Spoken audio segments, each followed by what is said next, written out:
Hello, everybody. How are you all doing today? Thumbs up. Awesome.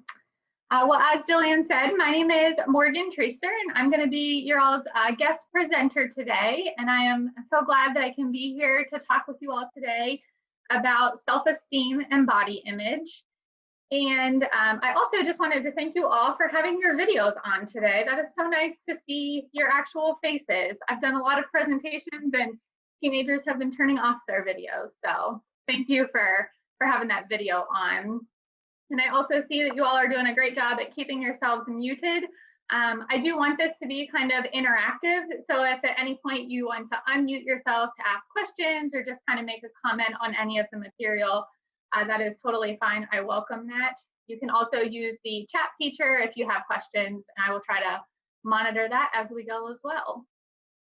And then how long are you all here? How long is your kind of class period or the length of this meeting?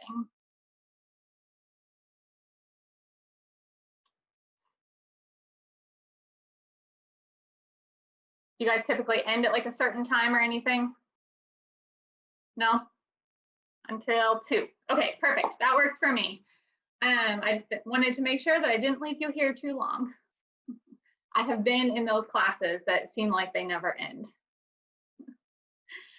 Well, I thought I would start out today by just talking with you all a little bit about myself and giving you some background. So I got my bachelor's degree in psychology from Susquehanna University in Selinsgrove, Pennsylvania. And then I moved in 2016 to Johnson City, Tennessee to get my doctorate in clinical psychology from ETSU. And so that is a 5-year program, and I am in my 5th and final year. And so that final year is actually a year-long internship training that is somewhere else in the country.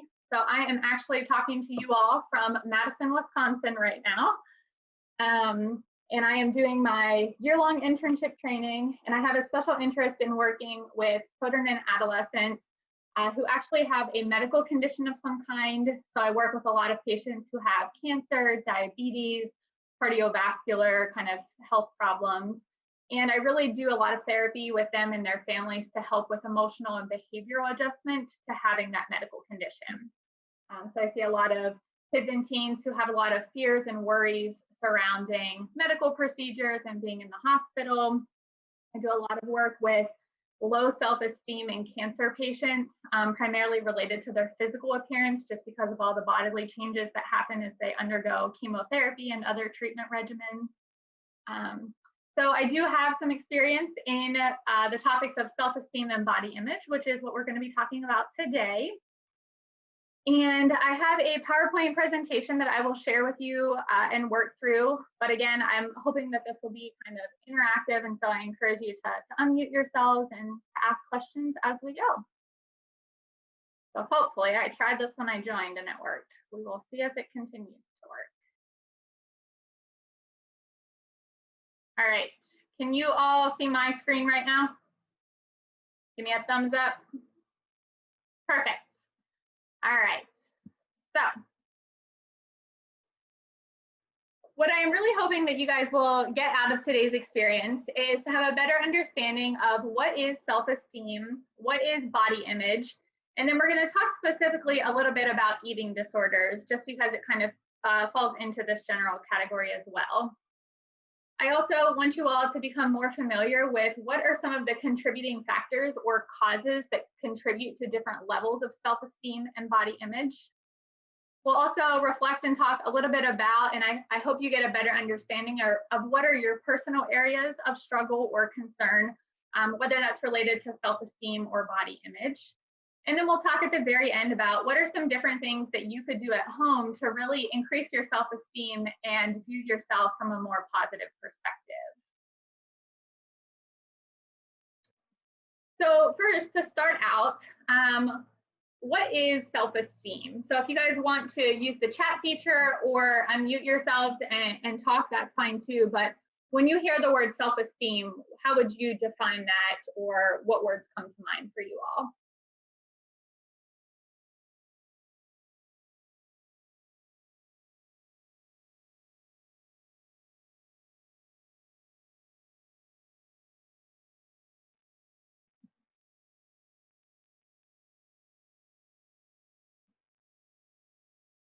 Confidence in yourself? Yes, that's a great one.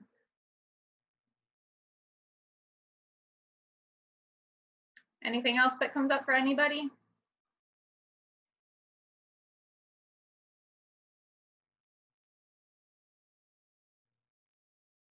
Jonathan says something I don't really have. I really appreciate your willingness to be vulnerable and to share that with the group. And I want you to know too that you're not alone in that.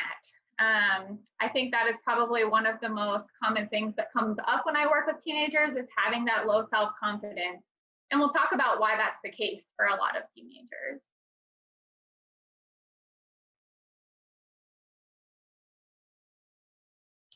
All right, so, and I apologize, when you screen share, the chat feature gets a little bit weird.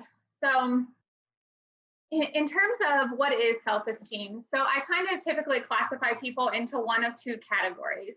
So on one side, we have those who have very high self-esteem. So these are people who really believe in themselves. As somebody had mentioned, you have confidence in your abilities. There's usually this sense of self-worth or respect and pride that you have in your actions and the things that you do day to day. People with higher self-esteem typically also have a pretty clear sense of their personal values or what's important to them, whether that's friends, family, health, different hobbies and activities. And with those personal values, they oftentimes have a lot of confidence doing behaviors that align with what's important to them. People higher in self-esteem also tend to have a sense of belongingness. They feel liked and accepted. And that is self-acceptance, but also acceptance by the people around them. And then with high self-esteem too, we have this sense of control or responsibility. And then on the other hand, with lower self-esteem, there are things like negative self-talk and criticism. So these are individuals who tend to beat themselves up, and I always say they're kind of their own worst critic, and they always feel like they're letting themselves down or they're letting people down around them. There's usually this fear of making mistakes or of disappointing those around them. People with lower self-esteem often feel insignificant or they feel unimportant and not valued in society. And then there's usually this weak or missing sense of control or responsibility. So they feel like everything around them is kind of beyond their control and there's nothing they can do to change their situation or change their environment.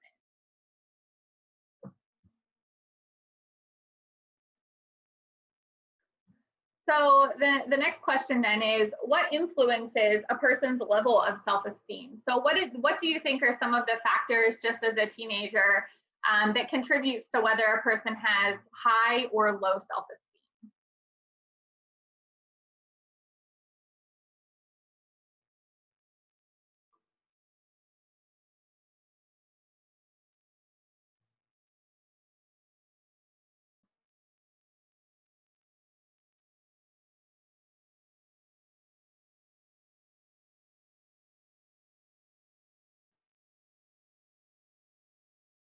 Yep, comparing themselves to other people their age, absolutely.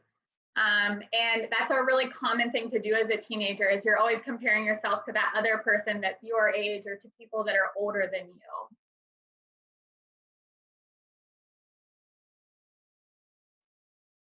Any other factors that you think play into that? That's definitely one of the biggest ones.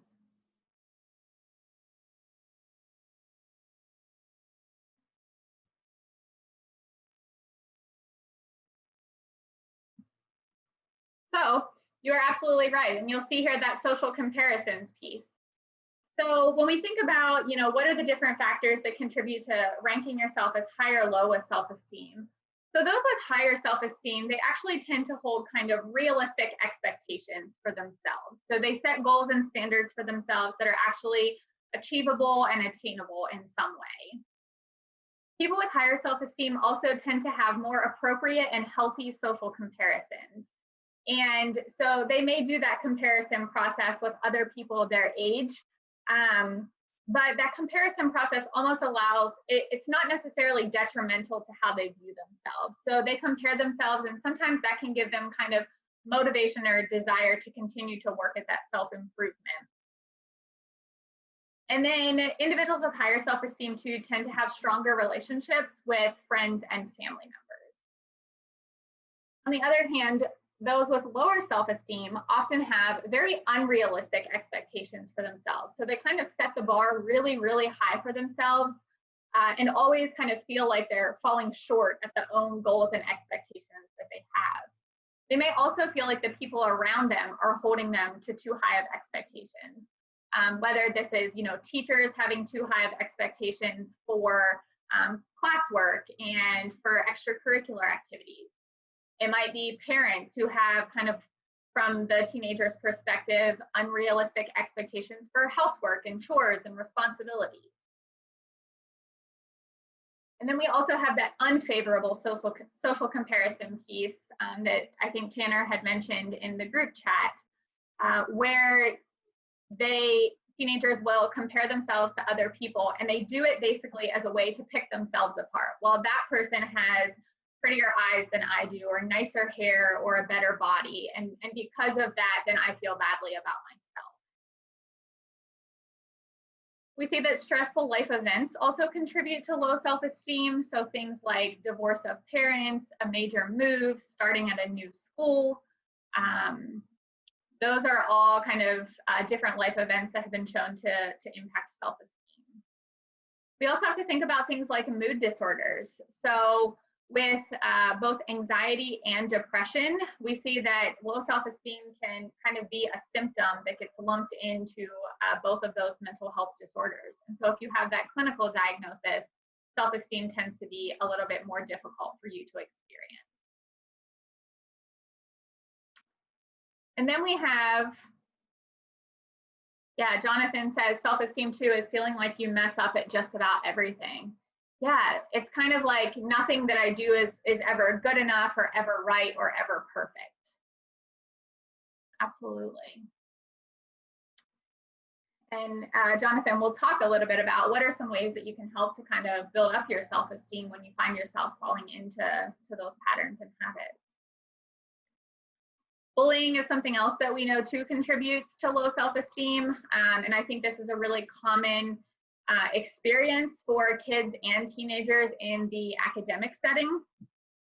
And so this can look like physical bullying, so being punched, hit, kicked. This can also be that verbal and emotional bullying, like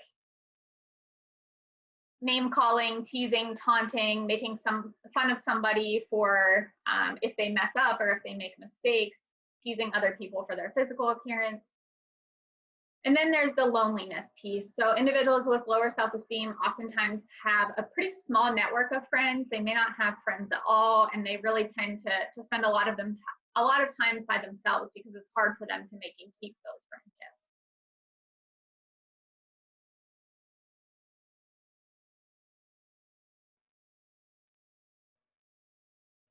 Oh goodness, it's not gonna let me move on, guys. All right, let's see here. Technology, it's great when it works.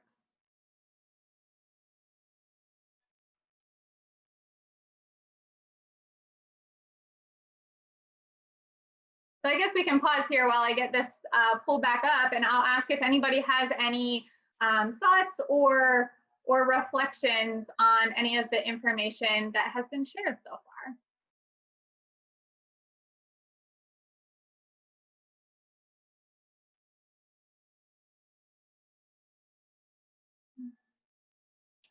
We can also pause here. Oh, were you going to say something?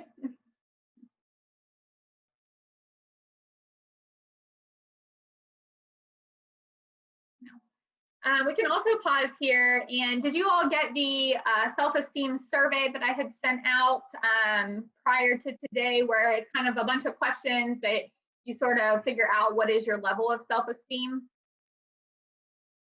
You guys remember getting that? Did any of you have a chance to take that or complete that before today?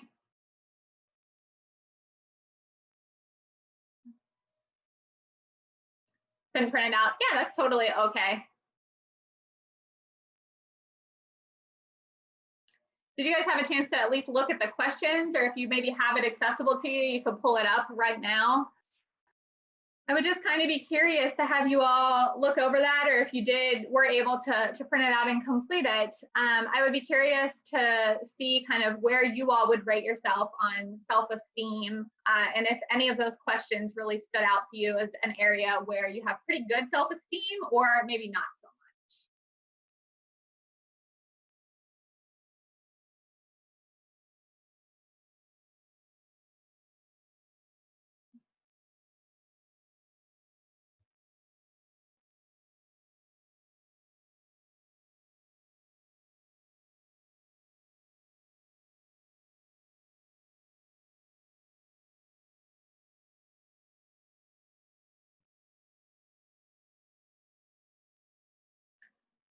What would you guys say? Are there any areas where you feel like you do have good self-esteem? Oh, we got something here from Jonathan. So main factors in low self-esteem are horrible life experiences. Yeah, gosh, Jonathan, you have been through a lot. And then pre-existing mental health stuff. Yeah, sounds like you're really kind of aware of even some of the factors that have contributed to your low self-esteem. And I'm so sorry that you have gone through all of those difficult things. That's a lot for one person as a teenager.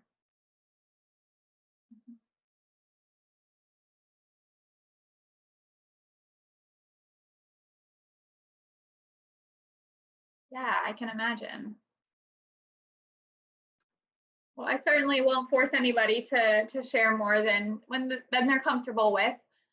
But I would encourage you all to reflect, or even just look over that questionnaire to see what questions stand out to you as strengths or weaknesses with your self-esteem. So the kind of next section I have is getting into why is self-esteem important?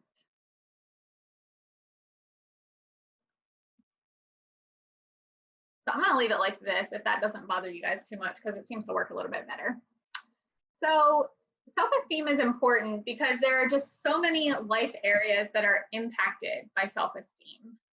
And so when we think about this, social relationships are impacted. So, the extent to which you're connected with friends, families, teachers, romantic partners, if you're dating. We know that self-esteem impacts school and job performance. So those with lower self-esteem tend to get lower grades or experience more difficulties keeping up with assignments or keeping up with responsibilities if they have a job at this point. We know that self-esteem also impacts participation in extracurricular activities. So your ability to concentrate and really focus when you're doing sports or other enjoyable hobbies. And those with lower self-esteem tend to get less enjoyment out of those activities as well. We know too that it's linked closely to emotional health, as I had mentioned earlier. So anxiety, depression, and risk for suicide.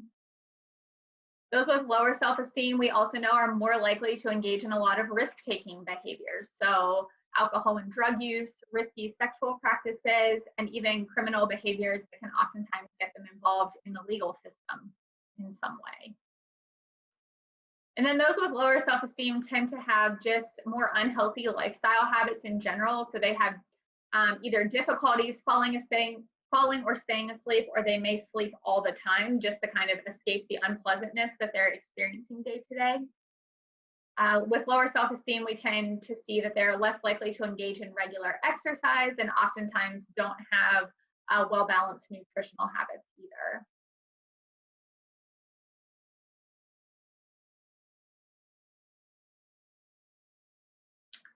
So then the other thing that was kind of on the agenda for today was body image, which is really linked in closely to self-esteem. And so with body image, this really refers to kind of how people think and feel about their bodies. And so you can imagine those with lower self-esteem are probably going to think more negatively and feel more negatively about their physical appearance. And in terms of how people think and feel about their body, this is oftentimes influenced with how much weight or value they put into what other people think about them. So other people's opinions oftentimes become one's own opinion of themselves, especially in cases of lower self-esteem. So if that person gets a lot of criticism or negative feedback from other people about their appearance, then the individual is going to be more likely to kind of think that those things are actually true of themselves. And there's been some research that's done that has actually shown that about 35% of teenagers report that body image causes them to often or always worry. And we see a lot of research showing too that the rates of this is higher in females compared to males.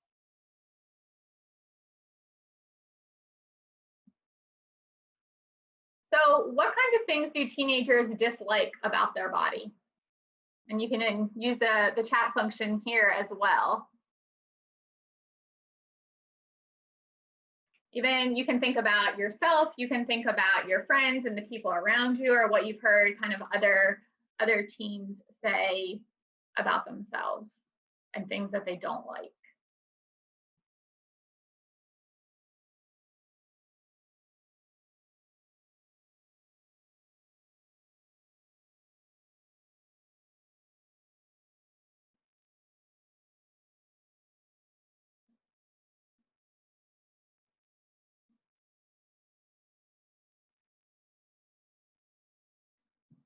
You don't care about your body image. Facial features, yeah.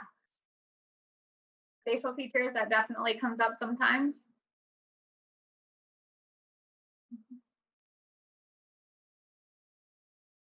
Anything else that anybody can think of? Depends on the person and their self-esteem. Honestly, almost anything. Yeah, you are exactly right about that. It varies a lot from person to person in terms of what they do or don't like about their physical appearance. Absolutely. Thanks for sharing. So yeah, I had a few examples, but with the facial features piece, circling back to that, one of the most common things that comes up in teenagers is like acne, facial hair, and those types of things that especially come up during as teenagers approach puberty and go through that process. That can be a time in life where people tend to have a lot of insecurities about the way they look. Another one that comes up a lot for people is their weight.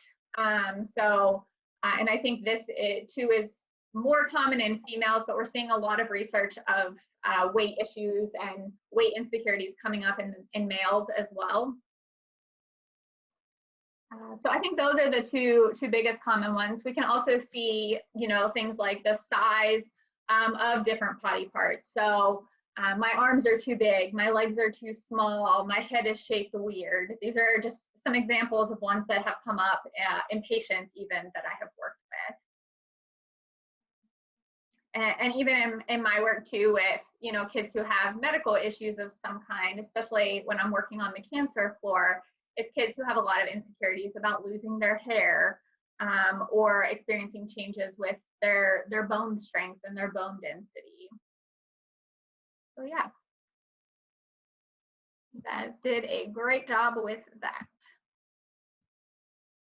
So why do you think people have negative body image as teenagers? Like, what do you think are some of the factors that go into that?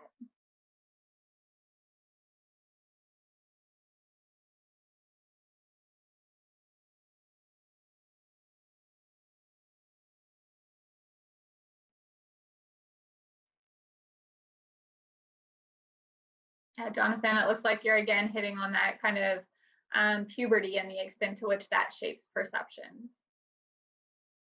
Yeah. Yes, I can absolutely repeat it. I just asked, what are some factors that you feel like contribute to why teenagers have a negative body image? What are some of the pressures or the contributing factors there?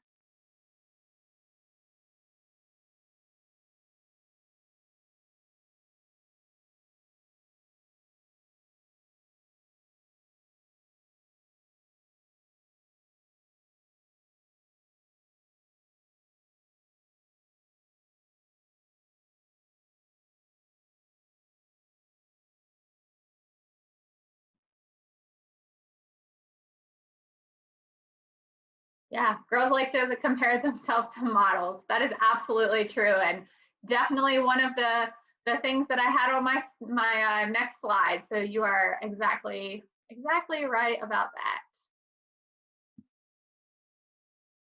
So. So factors influencing body image. So puberty, which we've already touched on.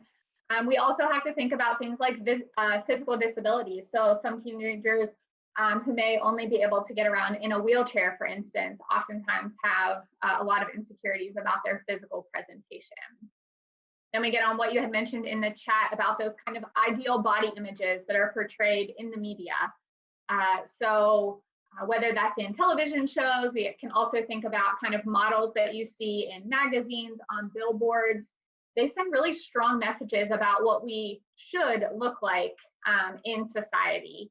And so for women, it's oftentimes an ideal of being kind of very thin, having clearly defined curves, expectations in terms of just facial appearance and how much makeup to wear and how to put on the makeup. For men, there's a lot of ideals put out there about, being muscular and well-defined and having abs and looking kind of strong and really making a presence in the room. We also have to think about the impact too of the family environment. So individuals who come from a family where they receive criticism or teasing from their siblings or from their parents are more likely to have low self-esteem and a negative body image. There's also things such as eating behaviors in the home and how that kind of impacts a teenager's own eating habits and then in turn how they feel about themselves. And then we have parental modeling of negative self-image. And for both kids and teens, parent behaviors are a very strong influence over what we do as teenagers or as our own human beings. And so if parents are very kind of critical of their own appearance and kind of model that negative self-talk, we see that teenagers oftentimes do the same things with themselves. And then there's the peer relationships piece. So we've talked already about bullying. There's also a really strong desire for teenagers to be accepted into different social groups. And so for that acceptance, they oftentimes feel like they have to meet a particular ideal or standard in terms of physical appearance to feel welcomed and accepted.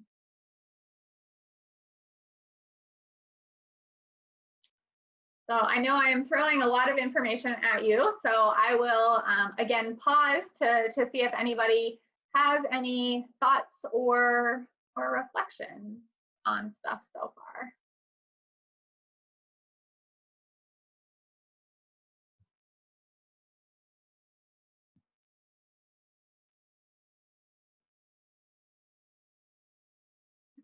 All right.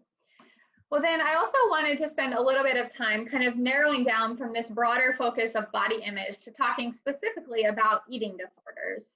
And I know this wasn't necessarily on your list of clear objectives for today, but I do think it's relevant and important to talk about when we think about body image and self-esteem. So I don't know how much kind of background experience or familiarity you all have with different types of eating disorders, but there are kind of three main categories or ones that typically come up and are diagnosed in a clinical setting. So the first one I think is one that a lot of people have heard of, which is this idea or concept of anorexia, where you have a person who really has strong fears of gaining weight. They have a desire to be very, very thin. And so to do that, they will reduce their food intake greatly. So they may try to go days without eating or eating just very minimal calories. And over time, this impacts the functioning of their different bodily systems, and organs will start to shut down, and they usually have to seek medical treatment to become stabilized again. But despite this kind of very low daily caloric intake,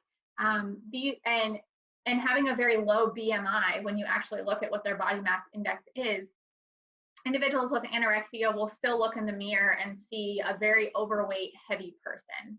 So they have kind of a distorted and biased view of themselves and their weight and their physical appearance. Another kind of clinically diagnosed eating disorder is bulimia.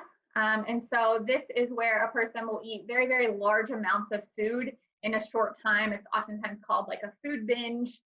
And when they're going through kind of the motions of eating all of those items, they oftentimes feel like that's beyond their control. So it's more than just kind of like pigging out or kind of enjoying a really large meal at the holidays or at a party. These are kind of like designated episodes where people will really just like go through their house and eat, you know, an entire pack of Oreo cookies, followed by drinking half a gallon of milk, followed by, you know, sitting down and eating a whole bag of chips, like back to back to back in a very short period of time. And then after they do all of that and the behavior stops, they oftentimes feel this really strong sense of guilt for what they have done. And so they will try to make up for that in some way. And so usually that involves self-induced vomiting. They may also use diuretics, excessive exercise to try to burn off those calories, or they'll do fasting where they will, again, try to go long periods of time without eating. But what that typically does is trigger another binge at some point in the future when they're so hungry. Individuals with bulimia usually have a desire for weight loss and a fear of gaining weight. But because they are still eating pretty large quantities of calories, they're usually able to maintain a normal body mass index. And so to kind of the average person who just looks at them, they wouldn't necessarily look at them and know that they have an eating disorder compared to what you might see with anorexia. And then the third kind of major type is binge eating disorder. So this is, again, eating that large amounts of food in very short periods of time. The difference between binge eating and bulimia is that with binge eating, you don't have that kind of makeup behavior where they attempt to kind of right their wrong through the self-induced vomiting or laxative. And so these people, because they are taking in really large amounts of calories, often have a pretty high body mass index and body weight.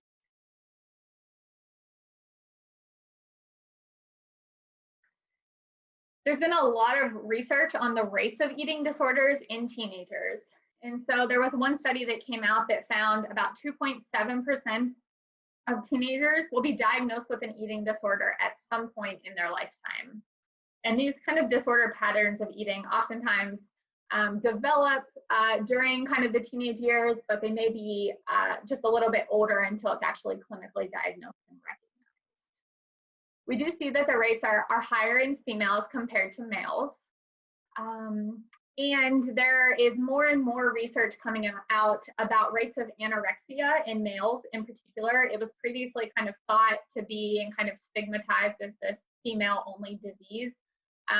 But we know that there are males out there who struggle with anorexia as well. And males with anorexia are more likely to be diagnosed at an older age or later in life because there is all of this stigma and people don't necessarily think to like screen or look for that disorder. And because they are diagnosed later in life, they're actually at a greater risk for death.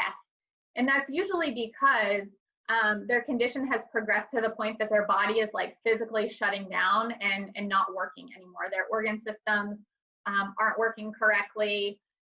And there's really just a lack of nutrition even going to the brain. And so all of that heightens the risk for mortality. We also know that both male and female high school athletes are actually at greater risk for disordered eating. And this is oftentimes due to, again, the body expectations or standards that are there for different types of sports.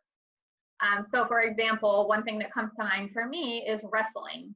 And there are usually, you know, weight classes that individuals have to kind of compete under, and they have to make weight every week before a tournament or a wrestling match. And so they oftentimes have to go to extremes, whether that's starving themselves or eating a whole bunch of food leading up to a wrestling match or tournament in order to make weight and compete. And so this is where we start to see some of those unhealthy habits being picked up.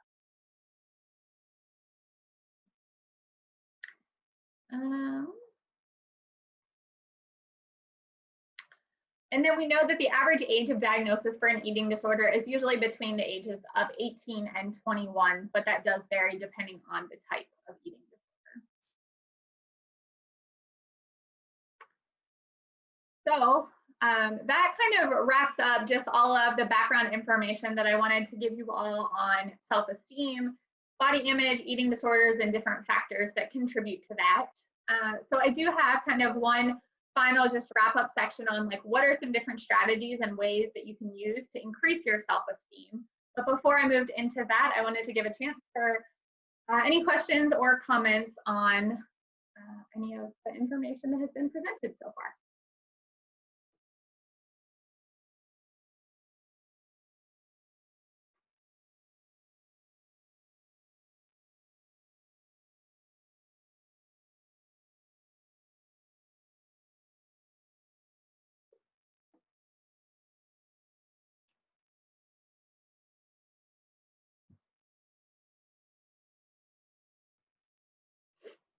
All right. Well, if you guys think of anything, feel free to throw it in the chat. I will keep moving on though.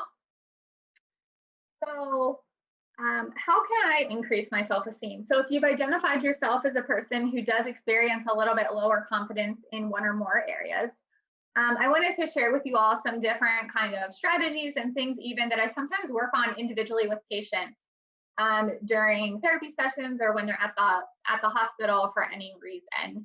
And these are helpful for kids. These are helpful strategies for teenagers, and sometimes I even do these with parents. So they can really kind of go across the age spectrum.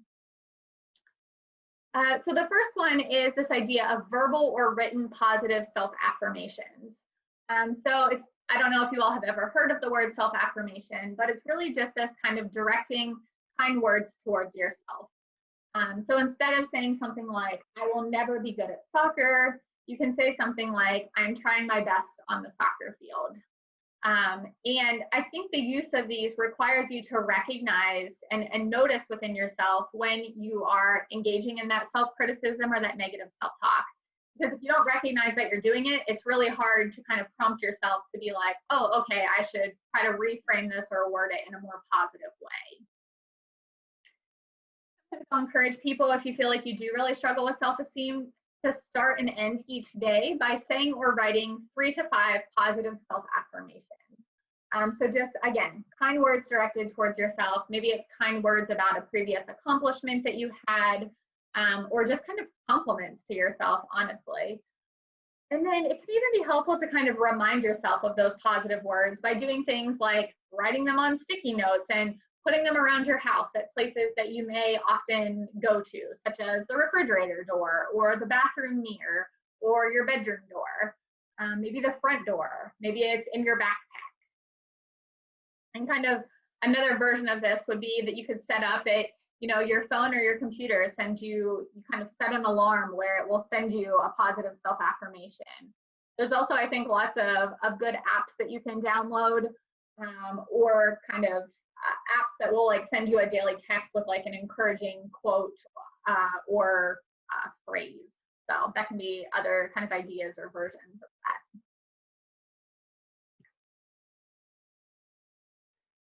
that. Another thing that can sometimes be helpful for people is to document their successes or their accomplishments, which can be really hard to do if we have low self-esteem. So sometimes what I'll have people do is keep a daily log where they each day do an entry and they write down 3 to 5 things that they did really well that week. And I always tell them it doesn't have to be anything groundbreaking or huge. So for example, when I work with teenagers who have pretty severe clinical depression, sometimes it can be hard for them to even like get out of bed in the mornings. And so sometimes when they bring their log into me, one of their daily accomplishments is like, I got out of bed before 2 p.m. today. And that is an accomplishment and a success for them, and that's okay.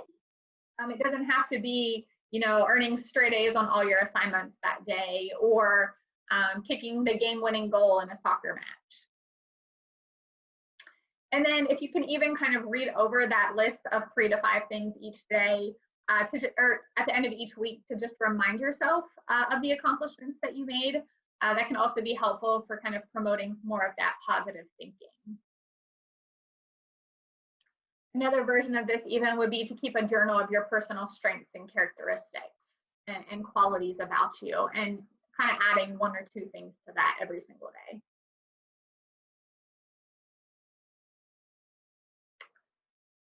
And then, you know, something else that can be helpful, I don't know if you all have ever heard of SMART goal setting. But when we think about low self-esteem, usually people want to change or improve upon something in their life, and they have pretty lofty goals that they have set for themselves. So I do a lot of work with people on setting what we call SMART goals, which SMART is an acronym that stands for different qualities or characteristics of like what is a good goal. And so SMART stands for, so the S stands for specific. So you want to set a goal for yourself that is not vague and broad and general. So for example, a good goal would not be something like, I want to lose weight. A specific goal would be something like, I want to lose 2 pounds over the next month. You also want the goals that you're setting for yourself to increase your confidence to be measurable. And so how are you going to know if you achieve the goal? Like, what standards are you going to be using? So if we think about the weight loss example, the way to measure it would be stepping on the scale each week. If we think about, sometimes I work with teens who set goals surrounding kind of conditioning that they want to do for sports. And it's like, well, I want to be able to run a mile in under 10 minutes. And so the way to measure that would be through a stopwatch and keeping a daily log of like what were their times for each mile that they tried to run. You also want the goals that you set for yourself to be achievable. And I think this is one of the places where teens tend to get themselves in trouble a little bit, which is that they have pretty unrealistic expectations for themselves. And so, set something that can easily be attainable. You want to set yourself up for success, not failure. And so you can always start by kind of setting a goal that you're like, well, that should be pretty easy for me to achieve. And that's fine. You can make it more difficult for yourself over time. You also want goals that you set for yourself to be relevant. And so make sure it's something that's important, that actually means something to you, because nobody's going to have motivation or interest in achieving a goal or completing a confidence challenge if it doesn't mean anything to them and it's kind of just irrelevant. And then the T stands for timely. So set a time limit on how long are you going to give yourself to achieve that goal. And so with all of these kind of different activities and interventions, I've also passed along, and you guys may have already received these. I think she had said to put them in your binder, but some different kind of worksheets and handouts that go along with these different interventions that you can do with as you please. And perhaps you will find them useful at some point in the future. And then finally, I just wanted to kind of put in a plug for some other resources that are available if you feel like you're experiencing a lot of low self-esteem or other negative emotions. So of course, take advantage of the support systems that you do have available to you, whether that is friends, parents, teachers, principals, guidance counselors, sports coaches, leaders of different school-based organizations and clubs that you're a part of, or even a faith community, if that is something that is important to you. I also always like to spread the word about this next resource. So I don't know if you all are aware, but there is a phone number, a texting number that you can use 24 hours a day, 7 days a week. And if you ever find that you're experiencing a lot of stress related to school, if you yourself are personally experiencing any type of emotional or mental health difficulties, if you text the word HOME, so just HOME, to 741-741, it will connect you with a kind of trained crisis counselor or mental health counselor on the other end, who is just simply there and available to talk with you and to offer you support and work through whatever it is that you're going through at that time.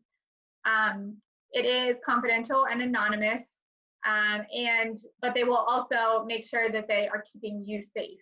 So if there are concerns about your safety, so if you're having suicidal thoughts or you're wanting to be connected to community-based resources, that's certainly something that you can communicate with them, and they can help get you connected to resources to ensure your safety and to support you. And then, of course, there's the National Suicide Prevention Lifeline number, a 1-800 toll-free number, again, where you can call that number at any point, talk to somebody, and they will provide you with support and work you through whatever you are going through at that time. So please take advantage of those resources, because I know sometimes it can be hard to reach out to people that we're close to around us to talk about some of these more difficult things, but there's always somebody out there. There's always somebody available for you, and that is in the form of these two resources.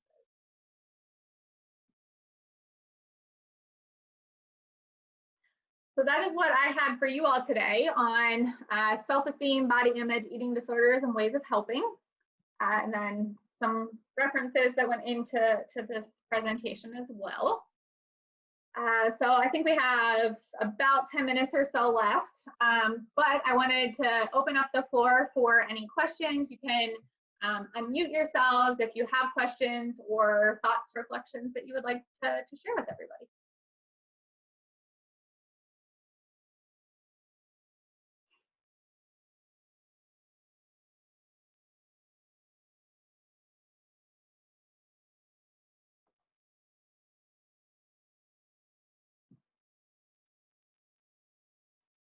Anybody have any bright words they want to share with us?